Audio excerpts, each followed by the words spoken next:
Hola chicos, hola, hola, hola. ¿Están o no están, Buenos días, jóvenes? profesor. Buenos días, profe. ¿Qué tal chicos? Buenos días mis queridos estudiantes de la Academia Bryce Perú Virtual. Muy buenos días con cada uno de ustedes. Los saluda como siempre, profesor Román Sonco del curso de Geografía. Ya listo, jóvenes, para poder trabajar como siempre con cada uno de ustedes. Muy bien, jóvenes, vamos a empezar. Hoy estamos jueves 5 de agosto, ¿no? Hoy estamos 5 de agosto, jóvenes, listos para desarrollar nuestra sesión, pero vamos a desarrollar la sesión anterior que por esto del feriado, chicos, no hemos podido hacer, ¿no? El jueves pasado fue 28, 29, algo así, y entonces nos atrasamos en esto de climatología, ¿no? Y la clase de hoy buscaremos jóvenes, recuperarla el día de mañana o el día sábado muy temprano a las 7 de la mañana, ¿ya? ¿Está bien a las 7 de la mañana o ustedes siguen durmiendo a esas horas, jóvenes? Sigo durmiendo. Está Ya, bien bueno. esa hora, profe. Entonces, su compañero que siga durmiendo, bueno, que siga durmiendo, pero los que puedan se unen pues a las 7 de la mañana para poder recuperar un poco nuestra sesión que correspondía al día de hoy, jóvenes, ¿ya? No es porque estemos atrasados, es el feriado, jóvenes, ¿no? El feriado que nos ha puesto, digamos, en una situación desventajosa al respecto, ¿ya?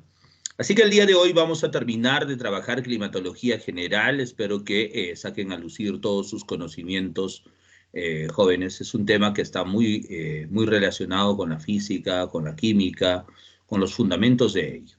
¿Ya? Voy a empezar a compartir entonces, jóvenes, y me avisan si es que están viendo o no están viendo. ¿Ya? Ojo, estén atentos a su clase. Les voy a decir si mañana a las 7 o el sábado a las 7 de la mañana, jóvenes, hacemos esta recuperación, ¿ya? Y ya, bueno, el que se queda dormido, ya, bueno, no hay problema que se quede dormido, la recuperación es voluntaria. ¿Listo, jóvenes? Muy bien.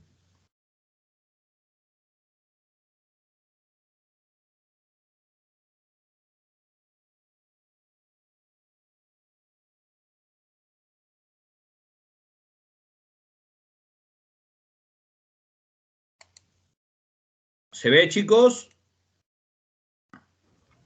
Sí, profe. Sí, profesor. Sí, profe, sí se ve.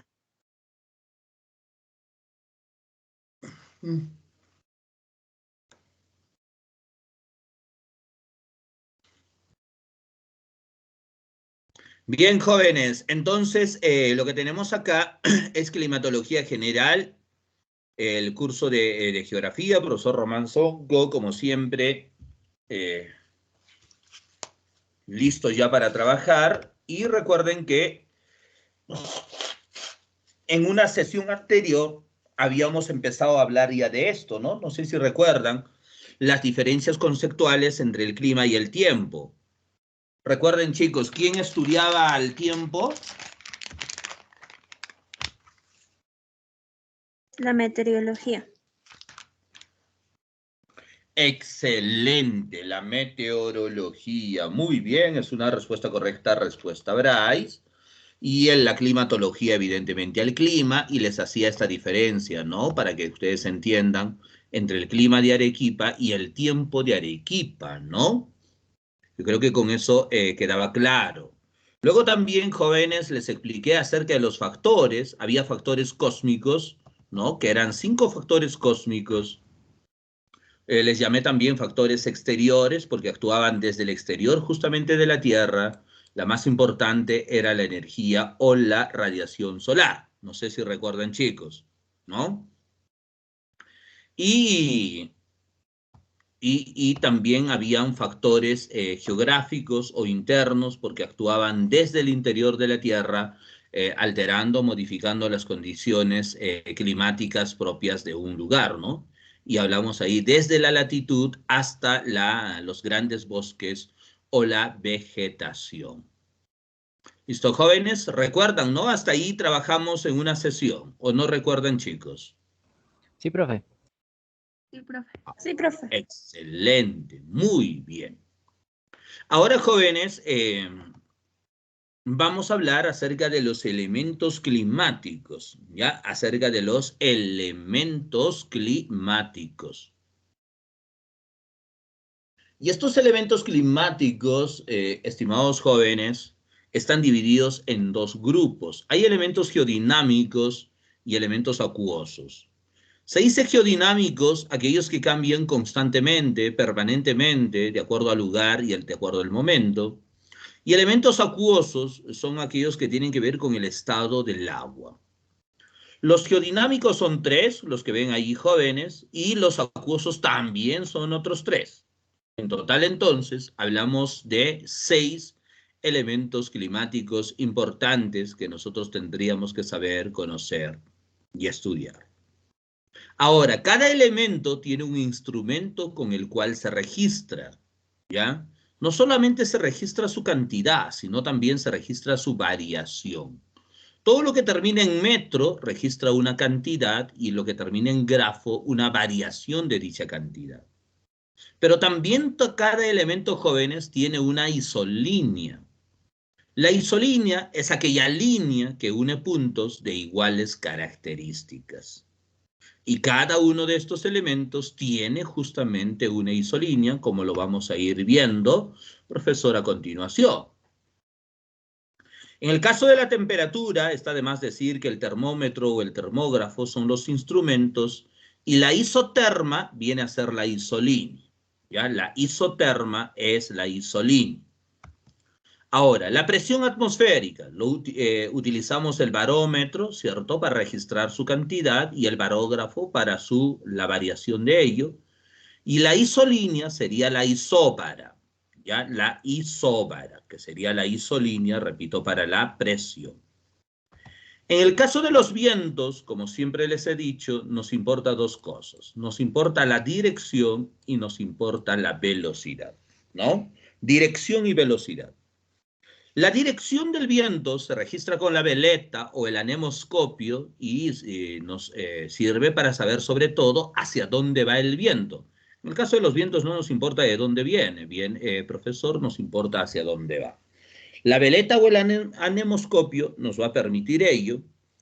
Y como deben saber también ustedes, chicos, que no todos los vientos van con la misma velocidad, y así que hablamos del anemómetro o el anemógrafo, y la isolínea se llama la isótaca para el caso de los vientos. ¿Ya? Ahora, elementos acuosos, tenemos la humedad. En el caso de la humedad hay diversos instrumentos que se pueden utilizar, ¿no? El higrómetro, el ciclómetro, el higrógrafo y así. Y la isohidra será, profesor, la isolínea para este elemento. En el caso de la nubosidad, jóvenes, necesitamos el nefoscopio, que no registra cantidad, ojo, sino que registra la ubicación, el lugar donde están o hasta el tipo de nubes, profesor, del cual estamos hablando. Y la isonefa, profesor, es la isolínea para la nubosidad. Y en el caso de las precipitaciones, es el pluviómetro. Para la variación, el pluviógrafo. Y la isolínea se llama la isojet. Entonces, dense cuenta, hemos hablado de elementos y, profesor, de instrumentos y de isolíneas. Ahora les hago una pregunta. ¿Cuál era el factor cósmico, profesor, que originaba todos estos elementos y casi todos los ciclos y procesos en nuestro planeta, chicos? Energía solar. ¿La energía o la radiación solar, jóvenes? La radiación solar. ¿Cuál es la diferencia entre radiación y energía?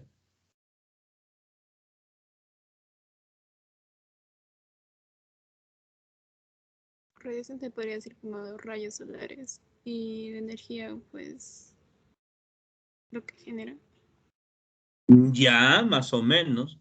¿Y la radiación se convierte en energía, sí o no? Sí. ¿O no saben física, jóvenes? ¿El sol qué nos da? ¿Energía o nos da radiación? Energía. Radiación. Esa radiación se transmite mediante ondas electromagnéticas. Y cuando llegan a la Tierra, llegan en forma de energía. Y esa energía luego se convierte ¿en qué? En luz y calor.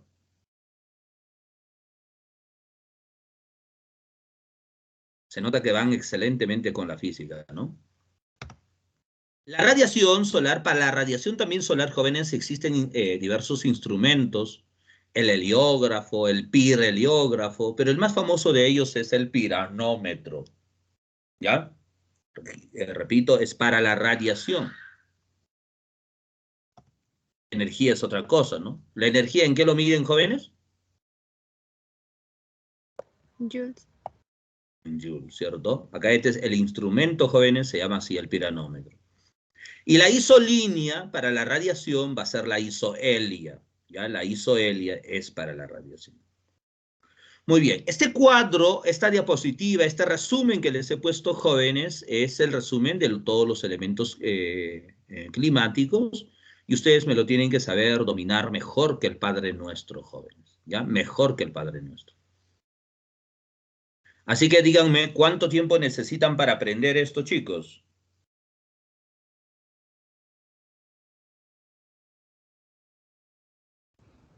Dos minutos. Ya, 2 minutos, dice el pulpín. ¿Alguien más? 2. 2 horas, ya, 2 horas, muy bien.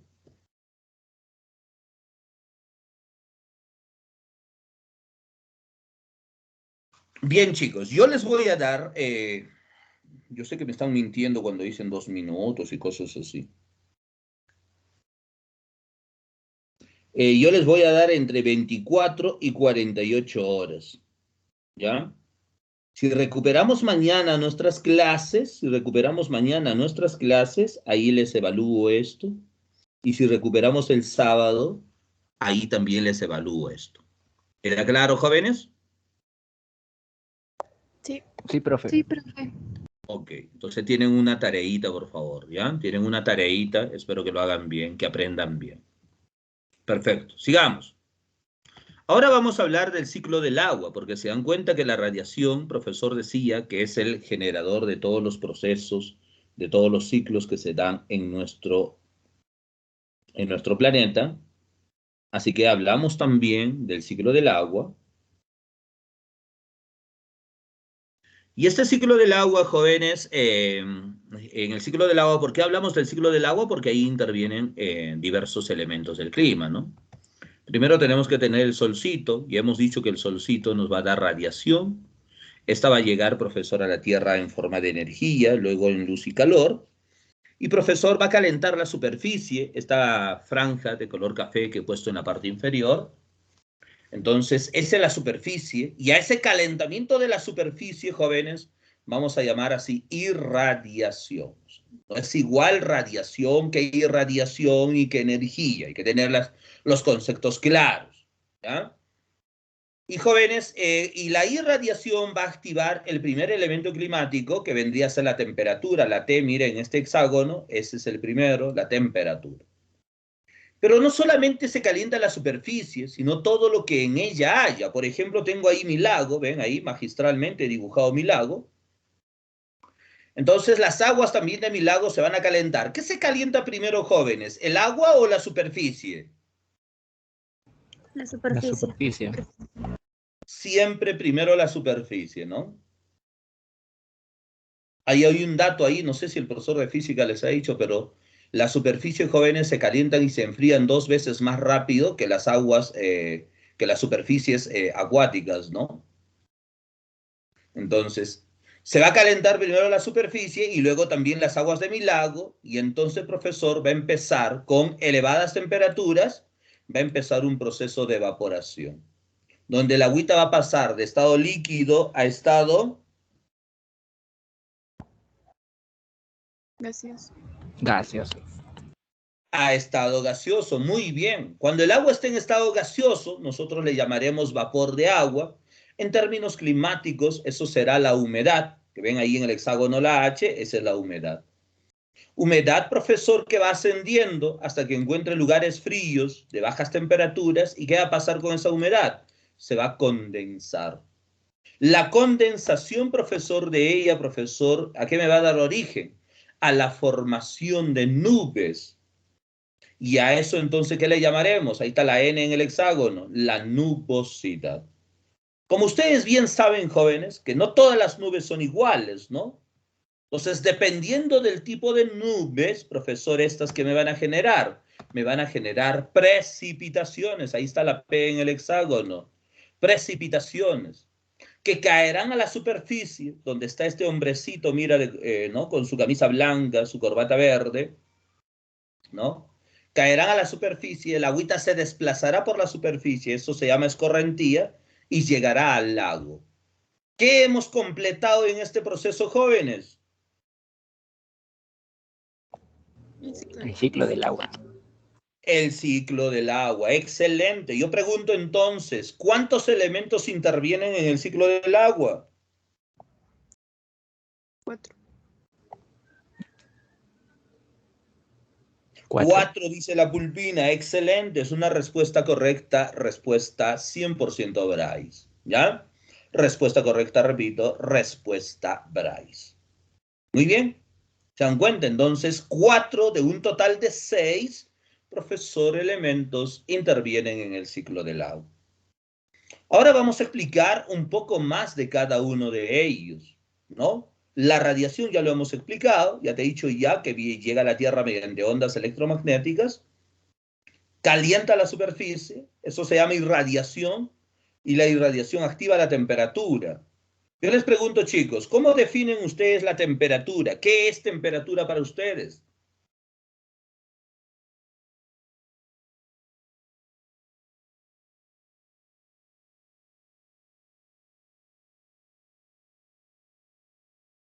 Habla, oye.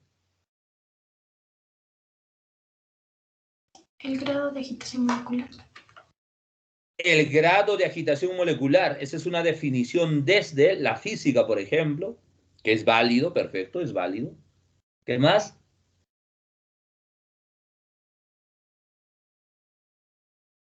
El calor de un cuerpo. El calor de un cuerpo, ¿cierto? Muy bien. ¿Qué es estático o dinámico? Dinámico. Dinámico.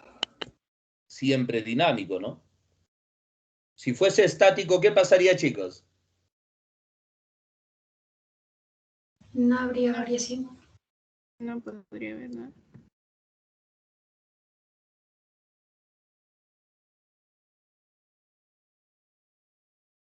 Bueno, estoy evaluando si es que saben teoría física. Algunos sí, algunos no. Entonces, la temperatura, jóvenes, no solo se define en una sola manera, de un solo sentido. Hay una definición desde la química, desde la física, desde la biología, desde la climatología. Nosotros en la climatología, profesor, definimos y decimos que la temperatura es el mayor o menor grado de calor o frío que registra ¿quién?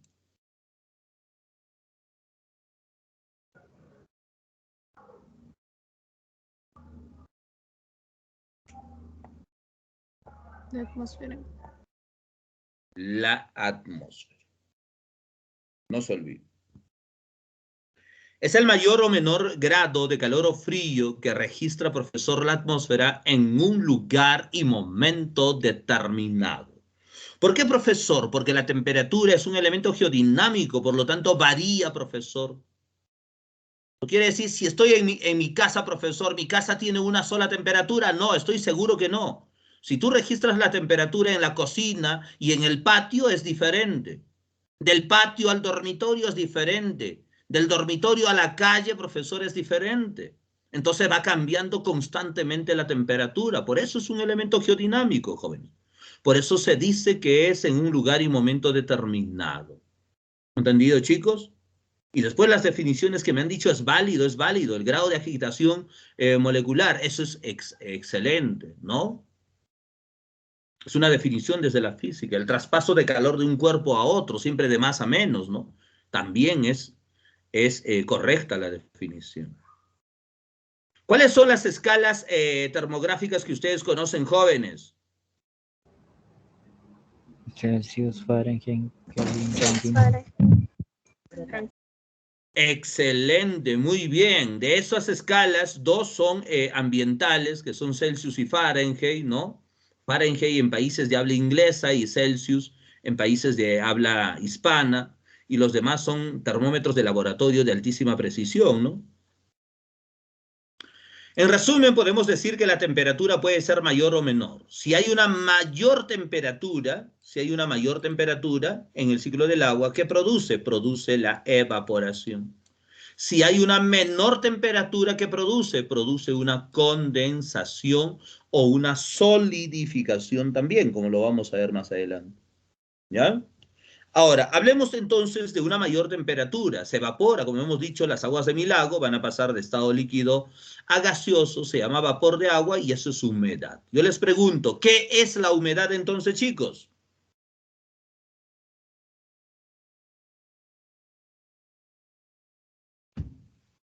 Cantidad de vapor de agua. Cantidad de vapor de agua, excelente, la respuesta es correcta, ¿ya? Entonces, cuando uno habla, profesor, del vapor de agua, dice que es la cantidad de vapor de agua que hay en la alta atmósfera. ¿Entendido, chicos? También en un lugar y momento determinado, ojo, porque la humedad también varía, jóvenes, tan así, de la misma manera como varía la temperatura, tal cual varía la temperatura. ¿Ya? No es constante, siempre está variando, jóvenes. Por eso siempre decimos la cantidad de vapor de agua que hay en la atmósfera en un lugar y momento determinado. Pero esta variación lo podemos resumir en dos. En las nubecitas que ustedes están viendo, he colocado HA y he colocado HR. HA es la humedad absoluta y HR la humedad relativa. La humedad absoluta se refiere al total de humedad que hay en un lugar y momento determinado, expresado en gramos sobre metros cúbicos.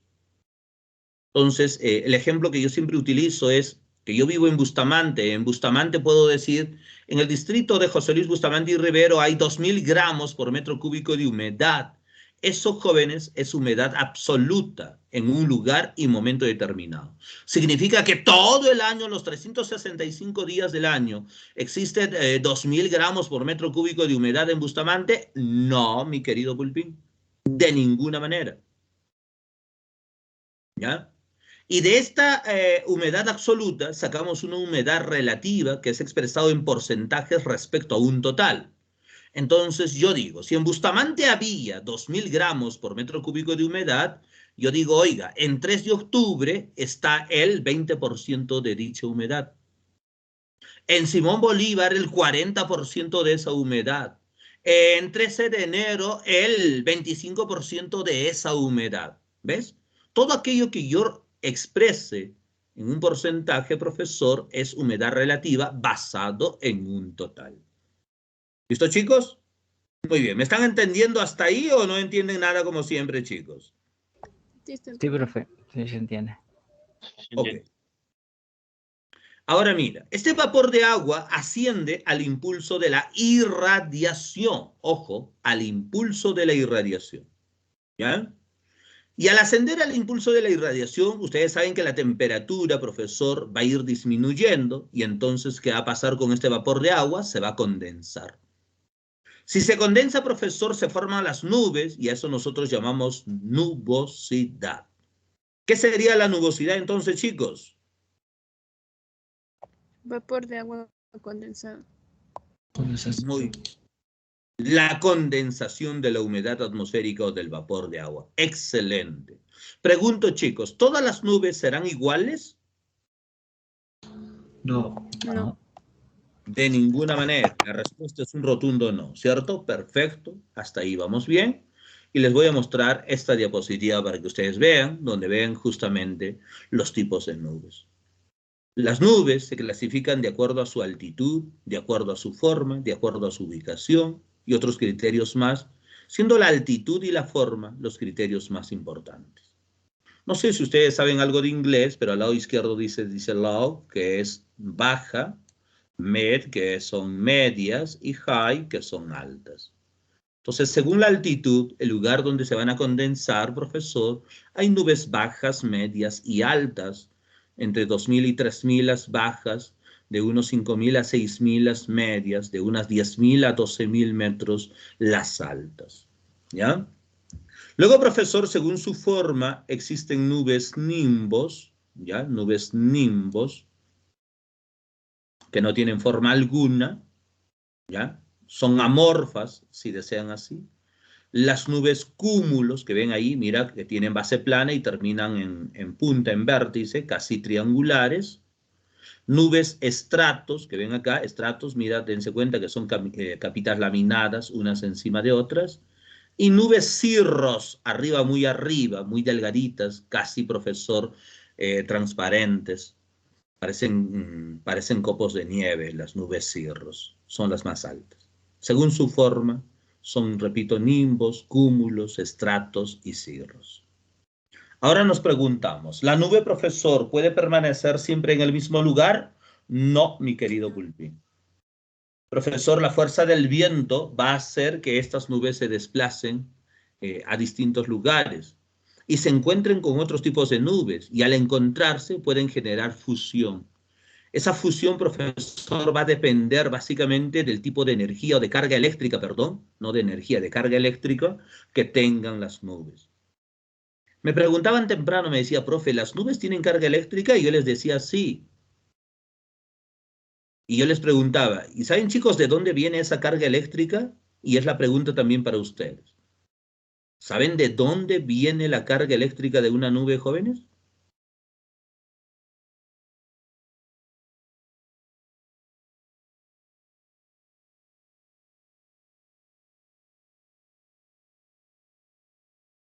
Creo que siguen pensando. Creo que era del contacto de moléculas que hay dentro de ella.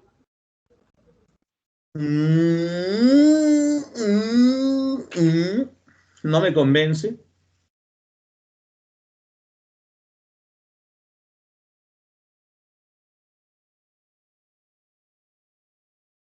¿Otro?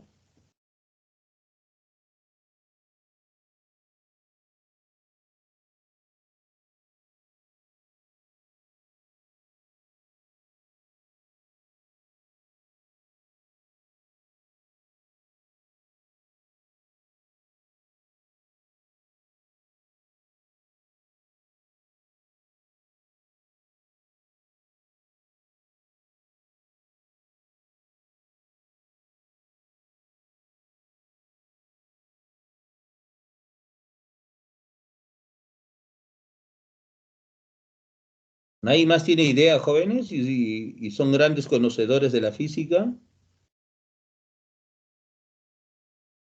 Por el choque de aire húmedo con cálido. Eso va a dar a un huracán, a un tornado.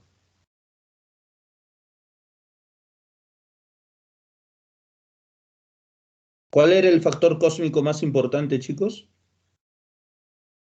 La radiación solar. Ahí está la respuesta. La única forma de generar, jóvenes, carga eléctrica en la alta atmósfera es a través de la radiación solar. Existe lo que se llama el viento solar, que es un flujo de partículas cargadas eléctricamente entre positivas y negativas, ¿no? ¿Saben a qué me refiero eso, no? Quienes tienen carga positiva y negativa. Todo eso sale, jóvenes, de cuando se generan reacciones termonucleares en esta estrella llamado Sol. Y eso también se dirige con dirección a la Tierra y está en la alta atmósfera. Y como las nubes no son otra cosa que agua, el agua es un buen conductor de la energía, de la carga eléctrica, ¿no? Deberían saber ustedes eso. Y entonces, profesor, ahí tenemos concentraciones generosas de carga eléctrica, jóvenes. ¿Ya? Muy bien. ¿Qué más? ¿Qué más, jóvenes? ¿Qué más? Debido a estas cargas eléctricas, dependiendo si son positivas o negativas, ¿no? Vamos a tener, por ejemplo, la fusión de nubes, ¿no? Las fusiones más comunes son las cúmulos nimbos, las más comunes en el Perú y en el mundo, jóvenes, cúmulos nimbos, y que son las que rompen todas las categorías, ¿ya? profesor, de acuerdo a la clasificación de altitud, porque mira, estos cúmulos nimbos pueden ser bajas, medias, altas, ¿se dan cuenta, no? Luego también, profesor, estratos cúmulos, cúmulos nimbos, y así. Pero, profesor, esto se clasifica de acuerdo a la altitud en nubes bajas. Les he dicho, los cúmulos nimbos rompen esas tres categorías, o sea, pueden ser bajas, medias y altas. Luego tenemos las nubes bajas son cúmulos, los estratocúmulos, ya te das cuenta que es una fusión de ellos, los estratos y los nimbos estratos, que es otra fusión también. Ahora, hay, profesor, otras que se condensan a mayor altitud, 5.000, 6.000, como les decía, y hablamos, profesor, de nubes medias, como los altos cúmulos y los altos estratos. Y las nubes altas, profesor, por excelencia les decía, son las cirros, y estas cirros se van a fusionar con las que vayan ascendiendo, que son las mismas que estuvieron en nubes medias, ¿no? O sea, son cúmulos y estratos también. Entonces, cuando llegan a esas altitudes, se encuentran con las cirros y se fusionan y salen cirros estratos y salen cirros cúmulos. Pero acá también, si usted observa muy bien, se da cuenta que las nubes altas no generan ningún tipo de precipitación, que las nubes medias tampoco generan precipitaciones. Las únicas que generan precipitaciones son, profesor, las nubes bajas, ¿no? Solamente las nubes bajas son las que generan precipitaciones, como claramente lo están viendo ustedes acá. ¿Listo, chicos? Muy bien. Y esas precipitaciones pueden ser, profesor, en forma líquida, como lo ven en la parte inferior derecha, en forma cristalina, como lo ven acá, o en forma sólida también, jóvenes, como ven acá, ¿no? Depende de las condiciones que presente la atmósfera, jóvenes. ¿Listo, jovencitos? Muy bien. Ahora regresamos a nuestro ciclo del agua. Entonces nos habíamos quedado en nubosidad justamente y hemos hecho una explicación, hemos dado una explicación de los tipos de nubes. Pero también mira las nubes, jóvenes, mira, hemos dicho que no son iguales y van a tener una coloración también, tienden a ser gris o más oscuras inclusive. ¿Debido a qué creen que se tornen medias grises las nubes, jóvenes? ¿Alguna idea? ¿O cero ideas como siempre?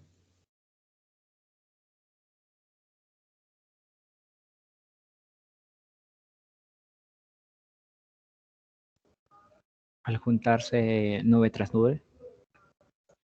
No,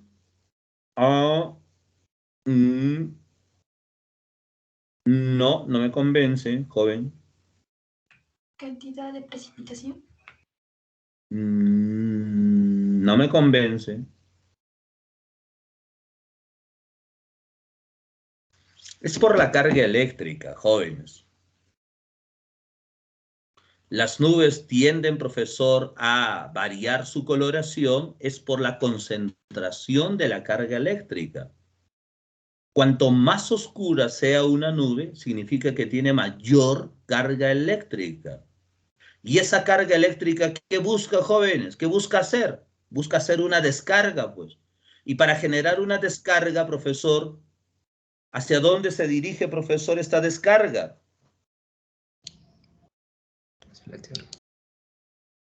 Hacia la Tierra, hacia la superficie, ¿no? Porque alguien me preguntaba, profe, ¿por qué la descarga no va hacia las capas superiores de la atmósfera, hasta la termósfera, exósfera, ¿no? ¿Y por qué tiene que ir hacia la Tierra? Porque la carga eléctrica busca justamente tierra para hacer la descarga, ¿cierto? ¿Saben física o no saben, jóvenes, ustedes? Sí, profe. Cuando hace usted una instalación eléctrica compleja, ¿qué tiene que hacer necesariamente para evitar una descarga eléctrica? Un pozo a tierra. Un pozo a tierra, ¿cierto? Entonces, eso es importante saber, esos conocimientos, ¿no? Conocimientos de la física que les estoy poniendo en práctica. Entonces, mira, Como tiene carga eléctrica, esta nube no solamente va a generar precipitación, sino, profesor, esa precipitación va a ir acompañado ¿de qué? De rayos, de relámpagos y de truenos. Va a ir acompañado de todo eso, mi querido Pulpín. El rayo justamente es la descarga eléctrica. ¿Sí? Es la descarga eléctrica. Profesor, la luz resplandeciente, esto de amarillo que he puesto acá de pintado, jóvenes, ese es el relámpago, ¿no? Ahora, ¿por qué se genera esa luz resplandeciente? También tiene que ver con la física, jóvenes, ¿no? Ahora, el trueno es el sonido, profesor, que genera la descarga eléctrica y que también tiene que ver con la física. ¿Por qué se genera el sonido? ¿Cierto? Ustedes deben saber. Entonces, las precipitaciones, mi querido Bulbín, entonces vienen acompañadas, cuando las nubes tienen estas coloraciones, profesor, acompañadas de rayos, relámpagos. Las precipitaciones pueden ser líquidas, pueden ser sólidas y cristalinas. Las precipitaciones líquidas son la garúa, la llovizna, la lluvia, el chubasco, ¿no? Pero para que se genere una precipitación, mi estimado Pulpín, se tiene que romper primero la resistencia del aire. Jóvenes, ¿el aire o la atmósfera ofrece resistencia, sí o no? ¿Qué dicen ustedes? Sí. Sí, profe. Denme una prueba de la resistencia del aire, por favor.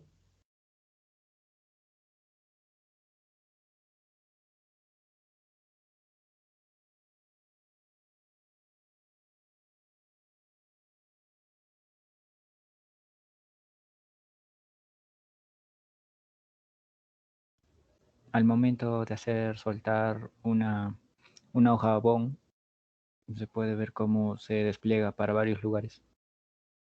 Ya, muy bien, muy bien.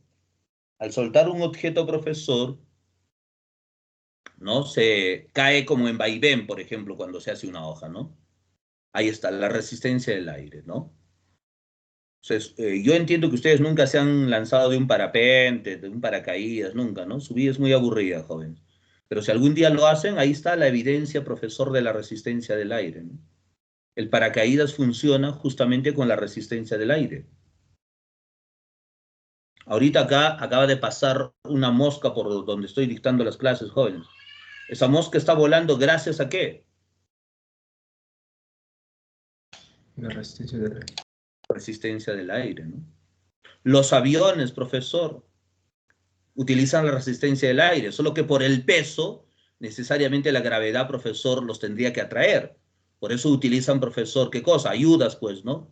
¿Cuál es esa ayuda? El motor o la turbina que utilizan, pues, ¿no? ¿Sí o no? Entonces, para que haya una precipitación, se tiene que romper la resistencia del aire, mi querido Pulpín. Y para eso, profesor, las micromoléculas de vapor de agua que hay en la nube, ¿qué tienen que hacer? Tienen que hacer fusión unas con otras. Y la primera fusión es justamente, profesor, la garúa. Por eso la garúa, profesor, es tan finita que muchas veces no nos damos cuenta. No tiene un sentido o una dirección, profesor, en la que cae. Cae en vaivén, así como la hoja que dice su compañero, ¿no? Luego, profesor, esas gotitas de garúa, ¿qué hacen? Se fusionan unas con otras, forman una gotita mucho más grande y da origen a la llovizna. Esa llovizna, mi estimado Bulbín, esa llovizna, mi estimado Bulbín, ya tiene algo de peso y la gravedad ya lo puede atrapar, ya puede caer en una dirección o en un sentido. La llovizna se sigue fusionando, las gotitas se siguen fusionando unas con otras, forman una gotita mucho más grande, ¿no? Y esa es la lluvia. Entonces ya tiene más peso, la gravedad ya lo puede atrapar, entonces ya nos damos cuenta de la lluvia, ya nos damos cuenta de la dirección también en la que cae, profesor, la lluvia, ¿no? Ahora, pensemos que viene un viento y arrastra esta nube hacia un lugar, profesor, de 0 grados o por debajo de 0 grados. ¿Qué va a pasar? Va a pasar dos procesos. Puede pasar la solidificación o la cristalización. Entonces, en vez de caerme gotitas de agua líquida, si ocurrió la solidificación, me va a caer, jóvenes, gotitas de agua sólida, ¿cierto? ¿Cambió, sí o no? De todas maneras cambió. Entonces ya no diré lluvia. ¿A eso cómo le llamamos, jóvenes? Si me cae gotitas de agua sólida, ¿qué le llamamos? El granizo, granizada. Granizo. El granizo, ¿cierto? Y cuando está en la superficie, nosotros le decimos granizada. Esa es la granizada. Pero, profesor, ¿todo se solidifica? No, parte de ella puede quedar en un proceso intermedio que es la cristalización. Y entonces se forman cristales de agua, profesor, y empiezan a caer cristales de agua. Y tienen una cadena de formación química y física, profesor, diferente, ¿no? Y a esos cristales de agua nosotros le llamamos la famosa nieve. Y cuando está en la superficie le decimos nevada. Y eso es interesante para estudiar las reacciones, pues jóvenes, ¿qué pasa, no? ¿Saben de lo que estoy hablando o no entienden de lo que estoy hablando? Sí, profe. Sí, se entiende, profe. Entonces, excelente. Entonces, cuando hablamos de precipitaciones líquidas, sólidas y también cristalinas, mis jóvenes, que caerán a la superficie y volverán al lago y hemos completado, ¿ven? El ciclo del agua. Entonces, hemos hablado de estos 4 elementos. Ahora, ¿cuáles son los elementos que faltan, jóvenes?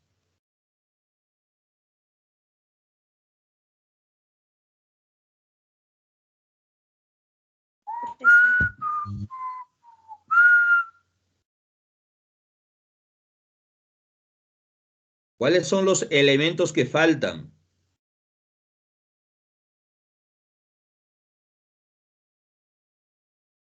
La presión. La presión, ¿qué más? La altitud. Altitud. ¿Había un elemento llamado altitud? No. La Vientos. temperatura. Los vientos. Muy bien. Se nota que están muy atentos, ¿no? Se nota que están muy atentos. Ustedes extraordinariamente atentos. Entonces falta la presión y los vientos, profesor. Genial. La atmósfera, que es donde se presenta todo esto, es un cuerpo y por lo tanto, profesor, ocupa un lugar en el espacio y tiene un peso. ¿El peso se grafica vertical o horizontal, jóvenes? Vertical. ¿Hacia arriba o hacia abajo? Hacia abajo. Hacia abajo. ¿Por qué hacia abajo? Porque el centro de la Tierra la atrae. Por la gravedad. Por la gravedad. Excelente. Por la gravedad. Entonces, mira, jóvenes, la fuerza ejercida por el peso ¿de quién? De la atmósfera. ¿Se llama qué cosa? Presión atmosférica. Entonces yo te voy a decir, a ver, dígame qué es la presión. Usted me dice, es la fuerza ejercida por el peso de la atmósfera. ¿Esa fuerza se ejerce contra quién? Se ejerce contra la superficie porque el peso se grafica de manera vertical contra ella. ¿Se dan cuenta? Entonces, si yo utilizo el barómetro y quiero registrar cuánto es la presión, para saber cuánto es la presión, profesor, de un lugar y decir que es algo mayor o menor, tiene que darme este valor. A partir de este valor, yo recién hago, profesor, la diferenciación. Me tiene que dar 760 milímetros de mercurio. Solamente a partir de ello, yo puedo decir, profesor, que hay mayor o menor presión. A 760 se le dice, profesor, una presión atmosférica promedio o normal. ¿Y dónde se alcanza eso, profesor? Se alcanza al nivel del mar. Repito, al nivel del mar, o sea, a 0 metros. En la playa, profesor, ahí usted va a tener 760 milímetros de mercurio. ¿Entendido, Pulvín? Y si es peso, eso, profesor, en peso equivale a unos 1033 gramos, que es equivalente a 1013 milibares. O esto, ¿cómo le llaman en la física, jóvenes?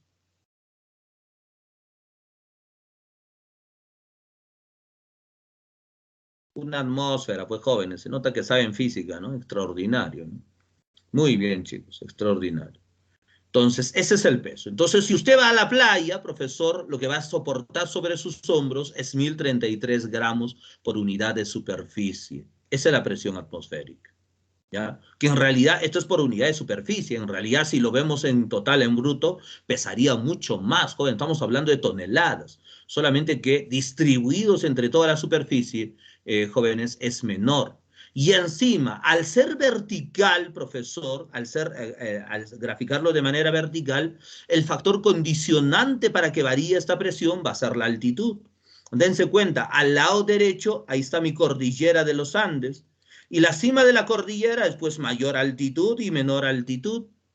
Y con esa altitud, ¿quién varía? Varía la presión atmosférica. Y deben saber que son, ¿qué cosa? Inversamente proporcionales. Esta es una regla universal, que no solamente se aplica en el Perú, en el mundo entero, jóvenes. Funciona así, es así. A mayor altitud, menor presión, a menor altitud, mayor presión. ¿Queda claro, jóvenes? ¿Se entiende o no entienden esto? Sí, profe. Sí, profe. Entonces, yo les pregunto, acá en la ciudad de Arequipa, en el valle de Arequipa donde nos encontramos, si sacamos cada uno de nosotros nuestro barómetro y registramos, ¿nos dará mayor o menor a 760 milímetros de mercurio, chicos? Menor presión.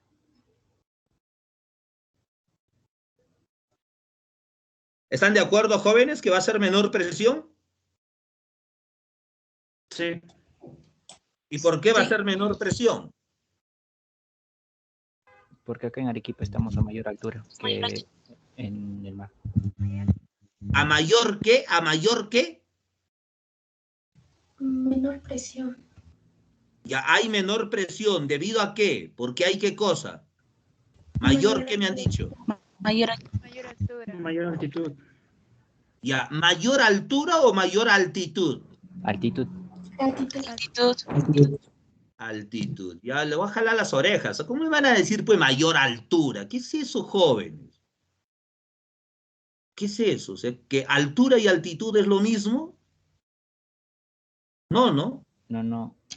Profe, nada. Pues ahorita hablen pues bien jóvenes, ¿para qué se preparan tanto para confundir términos de altura y altitud? No pues chicos, están mal ustedes, están mal. O sea, yo puedo decir, profesor, el profesor Román Sonco tiene 2 metros de altura, que es decir que el profesor Román Sonco tiene 2 metros de altitud, ¿es lo mismo? No. No, No, ¿verdad? profe. Entonces, por favor, hablen con propiedad, jóvenes. Ahora mira, he logrado, profesor, generar 2 lugares con presiones diferentes, mira. A mayor altitud, menor presión, a menor altitud, mayor presión. Entonces tengo 2 lugares que serían la Chala y la Janca, así más o menos para hablar con pisos altitudinales, 2 lugares con presiones diferentes. Cuando hay 2 lugares con presiones diferentes, se originan, ¿qué cosa? Los vientos. Ahora estamos en agosto. Ya todos, profesor, debieron comprar su cometa, ¿cierto? Porque van a empezar a correr, ¿qué cosa? Fuertes vientos. Asegura tu calamina, tu estera, ¿cierto? Porque se va a llevar el viento. Y uno dice, ¿y por qué va a venir fuertes vientos, profesor? La respuesta es, dime, ¿por qué? ¿Por qué se originan los vientos? Dime.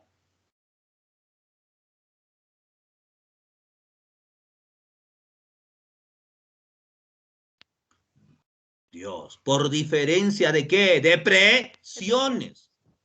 Ahora, dime, si 2 lugares tienen presiones diferentes, si tienen diferencia de presiones, ¿qué más van a tener de diferente?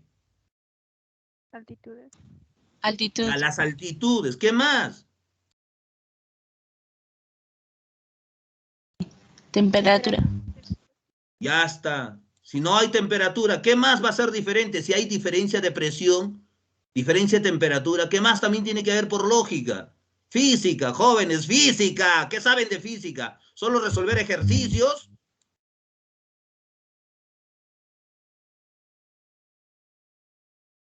Densidades también, pues, jóvenes. Un lugar que tiene presión diferente, tiene temperatura diferente y tiene densidad diferente.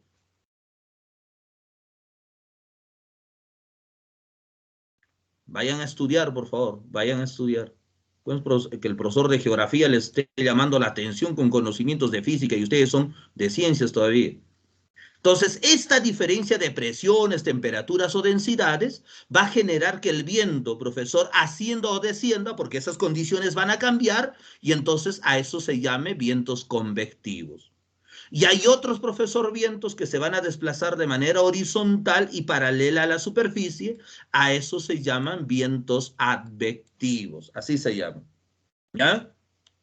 Ascendentes y descendentes convectivos y paralelos a la superficie advectivos. Todos los vientos van a la misma velocidad. ¿Por qué en agosto los vientos van a ser más fuertes que en enero, que en febrero? Ah, tú ya vas entendiendo que en agosto, profesor, hay una mayor diferencia de presiones, temperaturas y densidades. Muy bien. Entonces los vientos se van a desplazar a diferentes velocidades. Y para eso, para saber, profesor, las diferentes velocidades, se aplica la escala de Beaufort. Es una estratificación de la velocidad que va, profesor, de nivel 0 al nivel 12. Si hay un viento que calificamos de nivel 0, quiere decir que se desplaza a 0 o máximo 2 kilómetros por hora, y a eso se llama la calma. Si llegamos a un nivel 6, profesor, significa que el viento se desplaza a unos 40 o 50 kilómetros por hora, y eso llamamos una brisa fuerte o moderada o un fresco también. Y si llega al valor 12 en la escala de Beaufort, significa que el viento se desplaza a una velocidad superior a 118 kilómetros por hora, profesor, y ese es el huracán. Y hay huracanes, profesor, que se han registrado hasta de 160 a más kilómetros por hora, jóvenes. ¿Entendido? Por eso te dice acá, en el nivel 12 en escala de Beaufort, profesor, quiere decir mayor a 118 kilómetros por hora. ¿Listo, chicos? Muy bien, con eso termino porque ya creo que me he pasado varios minutos. Van a disculpar. Entonces, no es bueno pasarse minutos, jóvenes. Excelente, chicos. Estén atentos a su salón. Les avisaré ya qué día vamos a recuperar.